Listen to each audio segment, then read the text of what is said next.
side door on the side window. Around. But now they're doing it like with signs, which I love because I just guys stand down for a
Okay, okay. I think it's this one, right? Okay.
Let us know when you all are ready. Hey, Janae. Oh, there go Mario. Turn around. Get clear. All right. That's right. Let's go. Ready? All right. Good afternoon, everyone. And especially good afternoon to the people of Minnesota. Yes,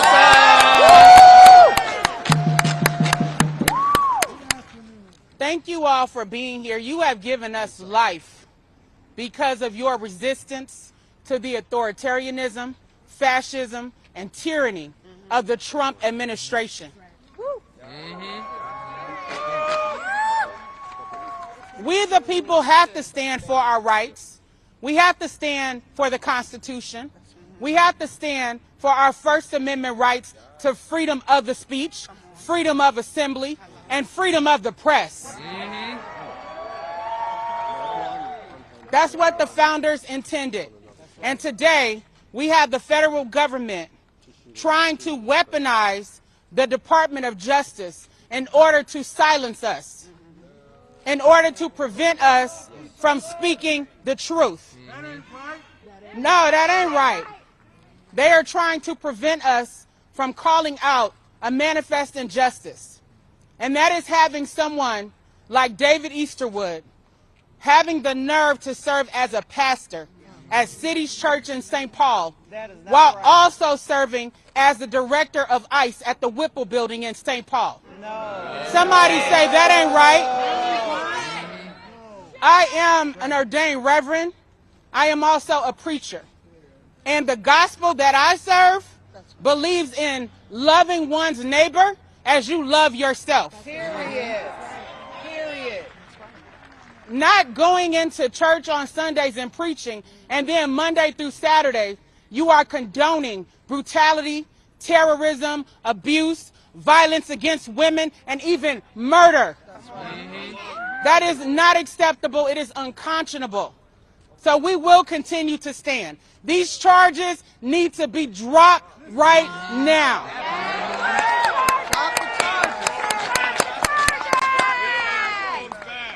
How can the Trump administration and the federal government claim to care about justice when they are protecting pedophiles? They're protecting rapists. Come on. They're protecting people who have intentionally harmed women and children. And just because these people claim to be powerful, they claim to be billionaires, they are not above the law. That's right. So to have the Attorney General, Pam Bondi, sitting in Congress protecting these people shows why she is unfit to serve as the Attorney General of the United States. And let's not talk about Kristi Noem, who does not have the requisite law enforcement experience against terrorism, or anything else that would qualify her to serve as the Secretary of DHS. This was not a merit-based hire. This was a political appointment that has caused a catastrophe in the state of Minnesota and across this nation. So Kristi Noem must go. Now! And then let's not talk about Vice President J.D. Vance, who is married to an immigrant woman, but who is weaponizing his position and the power of the law against our immigrant neighbors. It's unfair, it's not right, it's unconscionable. And this man is an attorney, and he had the nerve to misstate the law, claiming that the ICE agent who killed Renee Good has absolute immunity. Wow. That is a lie from the pit of hell. If you are going to be in a position of power, then you need to respect the rights of the people, the rights of the Constitution, and our democracy. They need to be calling for the immediate arrest of the ICE agents and the federal agents who killed Renee Good and Alex Preddy. That's right. So at the end of the day, we stand for the people of Minnesota and across this nation. We stand for the voiceless. We stand for the vulnerable. We stand for those who have had their voices silenced, who've been terrorized, who've been abused, who've been bullied, who've been mistreated. We stand for all of those on the margins. And we center our power as the people. So again, we will continue to fight these unjust charges until they are dismissed. Amen. All power to the people. My name is Chantel Allen. I am a St. Paul School Board member and one of the co-founders of Black Lives Matter Twin Cities. This is land of the free, and you are seeing the home of the brave. That's right. You want to know about people who really care about our humans, care about our people, and care about our Constitution? Look at the people that are taking a stand in Minnesota right now. That's right. Look at the people that are standing up for our children right now. That's right. Look at the people that are taking the time to sit with their moral compass and make a decision that is not based on so-called law and order, but on centered morality around God. I need everybody. We see what happened in Minnesota. Everybody checked their moral compass. That's right. And they showed up in the streets. That's right. And they made sure that our neighbors were safe. That's right. They made sure that we had each other to lean on. That's We right. made sure that there was food. We made sure there was mental health support. That's right. We made sure that there was safety, right? We need the whole country to step up right now and demand that this is land of the free and home of the brave. That is a very real thing, and I want everybody to grab onto that. That was not just for the white man who wrote the line. That was for every single person that stepped into the land of the United States of America. Everybody who came here and said, I want something better for my family. Everybody who came here and said, I want to contribute to a society that cares about people, that cares about freedom. Everybody who showed up in this land and said, I will work hard to make sure that my family and my neighbors are well taken care of. And we saw that with our very own eyes here in the state of Minnesota. We saw that. People gave themselves, they gave their resources, they gave their time to make sure that our communities are safe. And so, as a school board member, I'm going to say, check your moral compass right now. Which side are you on? Because our babies are scared, our babies are living in fear, and our babies are not learning right now because of what this administration is doing to our community. Check your moral compass and do something about it. All right. That's right. The woke farmer in the youth. My name is William Kelly. I'm a combat veteran. I'm a patriot. I'm a lover of the Constitution. I'm an ally to my Black, Latino, and indigenous peoples. I will not stand here and be intimidated by Pam Bondi on her persecution of these patriots, of these freedom fighters, of these journalists who are brave enough to document what we're doing in this city. What is happening in Minnesota is a resistance against tyranny, a resistance against fascism. And the absurdity of us being right here, right now, the peaceful nine being persecuted, while the murderers and the executioners of Alex Petty and Renee Good walk free, not only walk free, but are still working for the federal government. This is madness. It's time to wake up, Americans. It's time to get off your couches and stand with your brothers and sisters in solidarity. All power to all the people. Power to the people.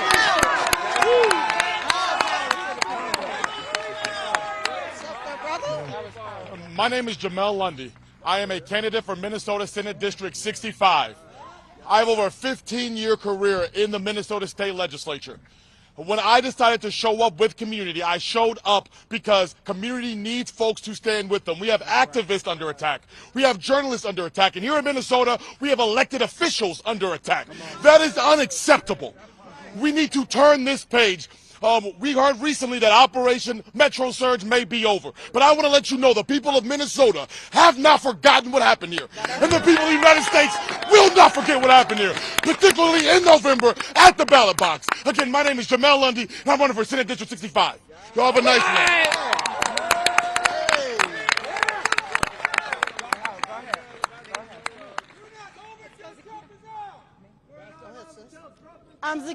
I'm Zakiya Sankara Jabbar, and I am from Racial Justice Now by way of Silver Spring, Maryland, Dayton, Ohio, and Birmingham, Alabama. Come on.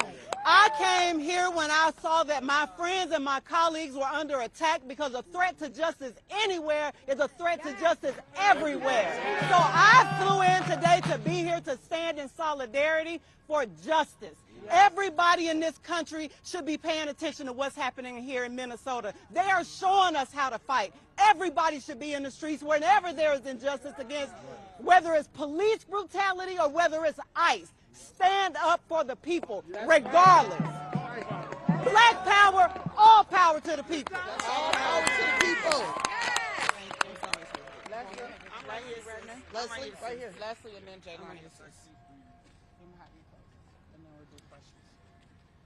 Fannie Lou Hamer once said, I'm sick and tired of being sick and tired. And I don't know about you all, but I'm sick and tired of standing by while truth tellers and journalists come under attack. Right. Introduce yourself. Amen. Grace and peace, everyone. My name is Leslie E. Redmond, former president for the Minneapolis NAACP and an attorney. I'm an attorney. Nakima was my law professor. And me and Jamel were in law school at the same time. And Chantel Allen is just such a tremendous force in our community. And Georgia Fort is an amazing journalist and wife and mom.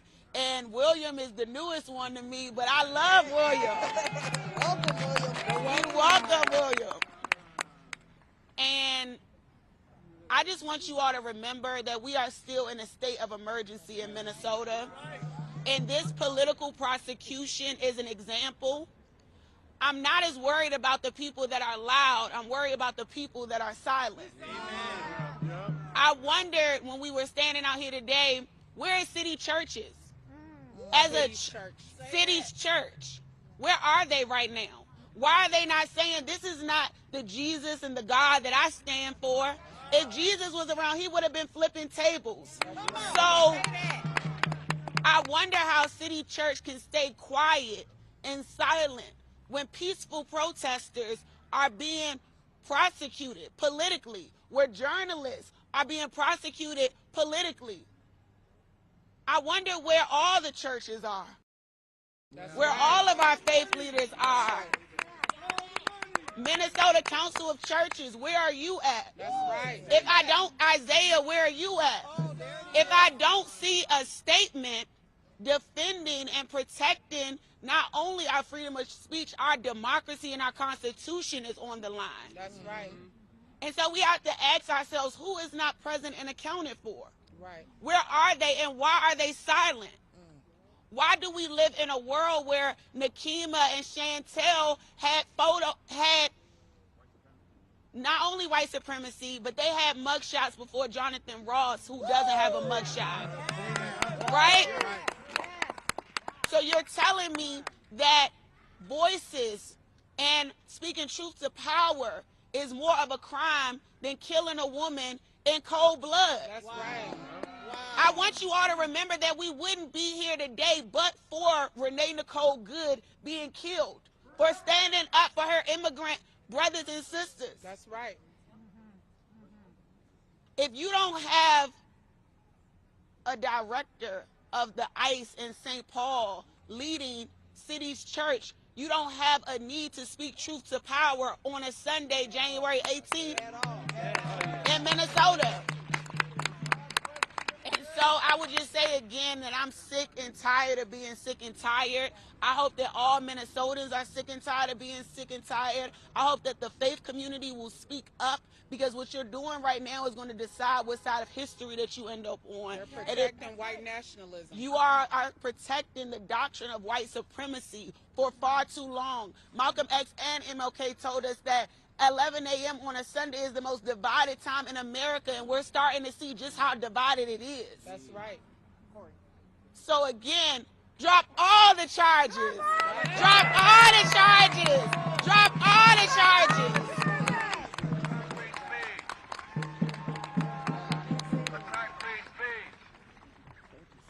My name is Jaylani Hussein. I'm the Executive Director for the Council on American Islamic Relations, CARE, Minnesota. But I'm proud to say today that I am standing next to some of the bravest, some of the most important people in this moment who are right behind me here today. I want to be very clear, but to say to all of you that it is not an accident that the murder of George Floyd happened in Minnesota, and once again we find ourselves in this moment standing up for justice and our democracy, which means we are the civil rights movement of this generation right here. That's right. And the front lines of that fight is right here. And those who are paying the price of that fight are standing right here. That's right. And I want Minnesotans to wake up to every day knowing that it is the few who are standing up, but you can join just like others have to stand up for this moment. There will be a day that comes that this tyranny and what we are dealing with will be long over. But I want you to know it would have not come unless people stood up and stood up. That's right. And I want you to know it is history rhymes, as my sister says, and we see it once again that those who stand up are the first ones to be put into prison, but not the ones who are committing the crimes. That's right. And we still demand justice for Alex Preddy, for Renee Good. And we just learned of the young man, Jose, who now the FBI have cleared the fact that what we all knew, that they shot into the house and injured him rather than shooting on the outside. The truth is coming out. And it's coming out not because they're choosing, because we are the ones standing up for it. We are the ones telling it. And so, most of you know Don Lemons, but we know the people who are right behind us. And America and history books will know, because their work does not indicate just this moment. Dr. Nikema has been on the ground every single day, not only as a professor, but someone who stood on defending and fighting for justice. Chantel Allen is someone we know who has stood on the ground fighting for youth, and most importantly, didn't give up, still continued that fight, and now she's a school board member. Everyone you're seeing here today is someone who's made a significant improvement to the state of Minnesota, and Minnesotans across this country are teaching folks across this country what it's like to fight back. But I will tell you, just like as all of you heard, that ICE is going somewhere else. They better not go anywhere else. That's right.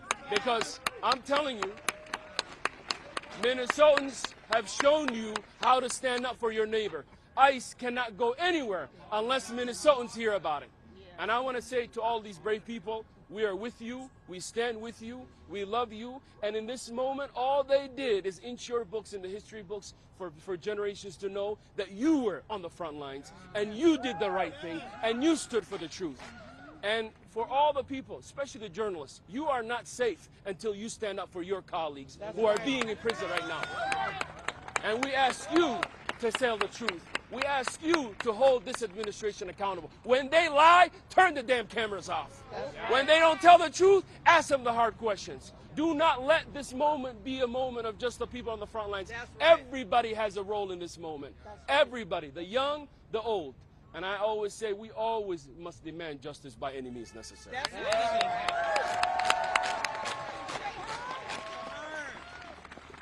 Down, down with deportations. Down, down with deportations. Down, down with deportations. Down, down with deportations. Up, up with reparations. Up with reparations. Up with reparations. Up with reparations. Down with deportations. Down with deportations. Down with deportations. Down with deportations. Up with reparations. Up with reparations. Up with reparations. Up with reparations.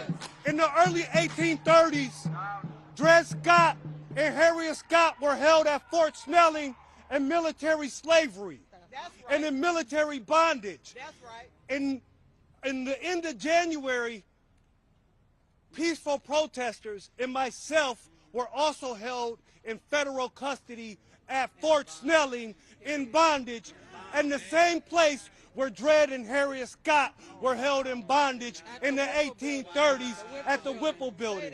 Somebody say that ain't right. That ain't right. Somebody say that ain't right. That ain't right.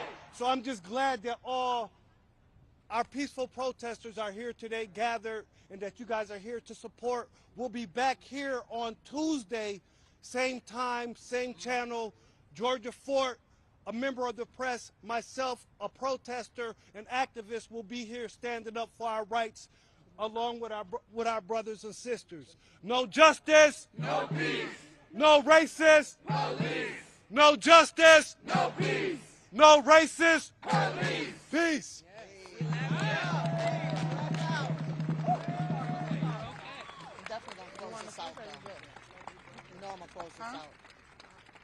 You want to speak? Okay.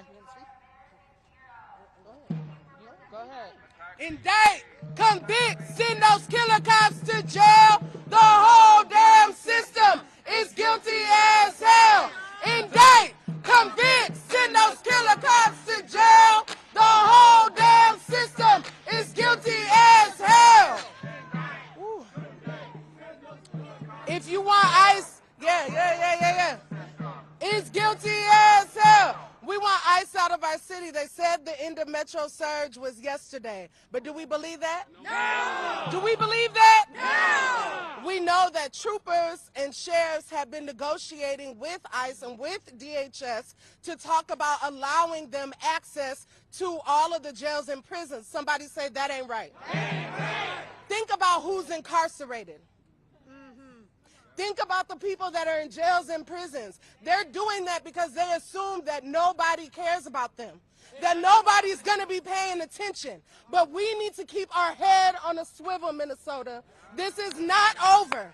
Right. Something you can do right away today is call your U.S. senators and representatives and demand that they stop funding ICE. We want ICE out of our city. We want ICE to be defunded because they don't follow the law. DHS isn't upholding the law or the Constitution, and it's time that they be held accountable. This is a capitalist society. Yes. So if we want to see change, we got to hit their pockets. Yes. So you need to call your U.S. senators and U.S. representatives and demand that they defund ICE today. Drop the charges. We want justice for all the people. All power to you. Drop the charges. One thing to remind us of is the power of the people. You all remember that February 1st, 2025, we launched a boycott against Target that started right here in the Twin Cities of Minnesota. We are now entering year 2 of the Target boycott. They have seen a lot of repercussions from the people. They've lost billions of dollars in their valuation. They've had to oust their CEO. They have had consecutive months of declining foot traffic. They've had declining stock prices. They've taken reputational hits, like being dropped from the Forbes list of most admired companies after 24 years. All right. Y'all need to give it up. Now, Target thought that they could capitulate to Donald Trump less than 1 week of him returning to office. But we, the people, sent them a message. If you don't stand with us, we will not stand with you. Period. So please remember that the Target boycott is ongoing.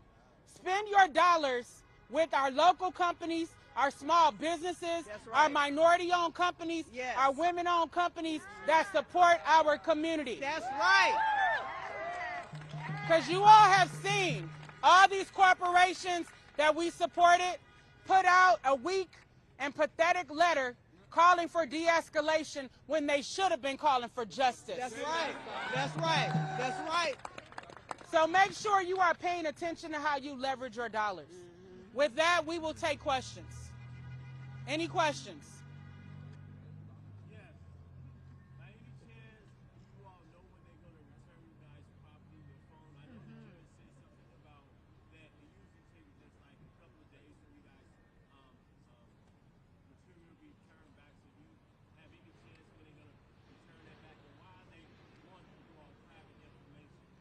They confiscated my phone when they arrested me.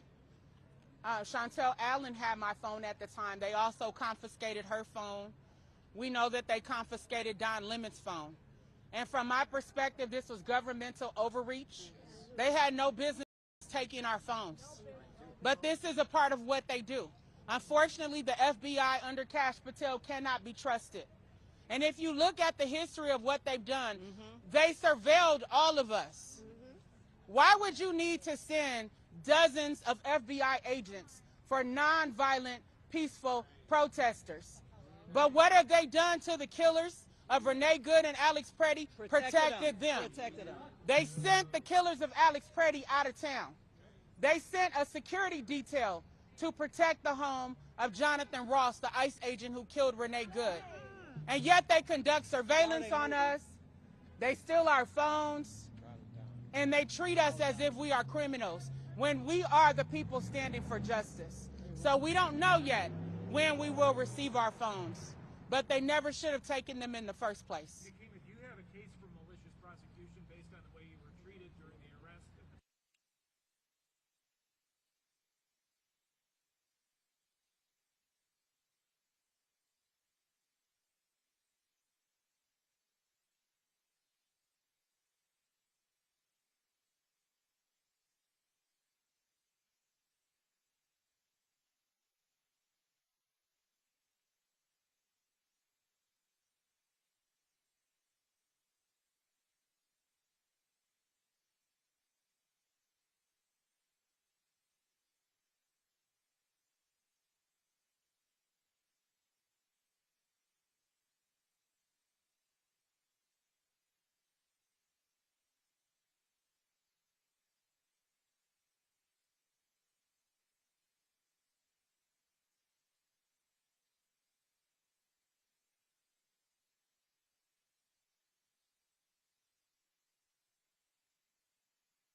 Listen, I will just, can you guys hear me without a microphone? Yeah. Yes. Okay.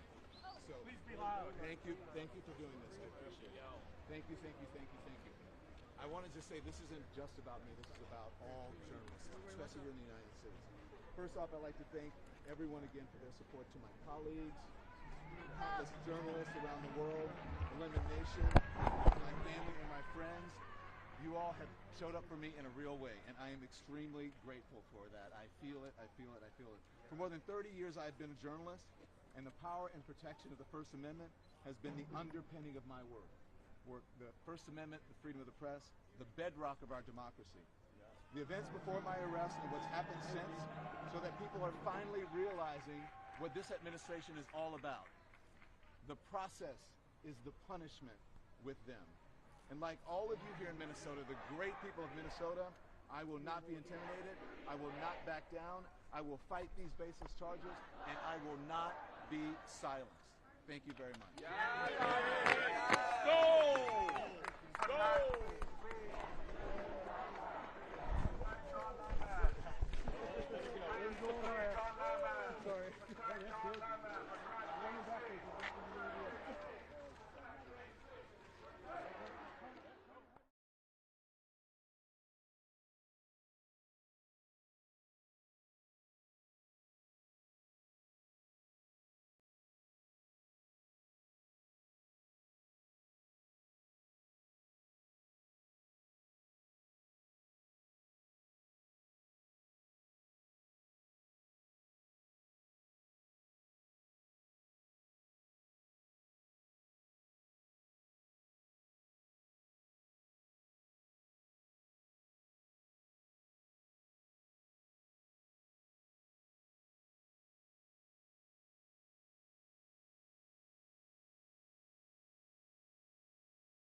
Sorry, you waited. No, it's fine. I can always wait for you. Don't worry.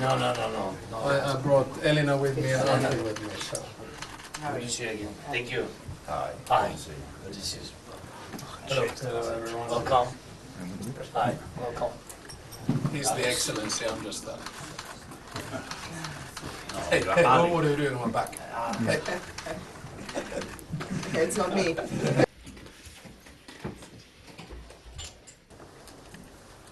Very useful. And I think that you see the reaction on the production in Europe or assembly. I think it was very good. Okay, so first of all, Vladimir, always nice to see you and your team. I think you're doing a great effort on the battlefield. It is important for us in Finland to see your heroic efforts. You're pushing back. You're strategically winning this war.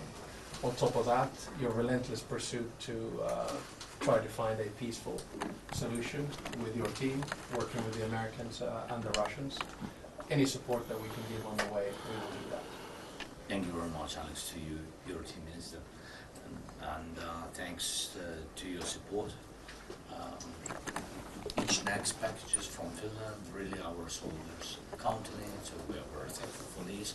I think our meeting, today's meeting was important, our brief about Abu Dhabi, and also I'm very thankful for your personal efforts with the United States, with the President. I think this is important, we count, don't stop. Yes, until we will not stop this, until this war will end, so I hope that's as quick as possible. Working together. Thank you. Thank you.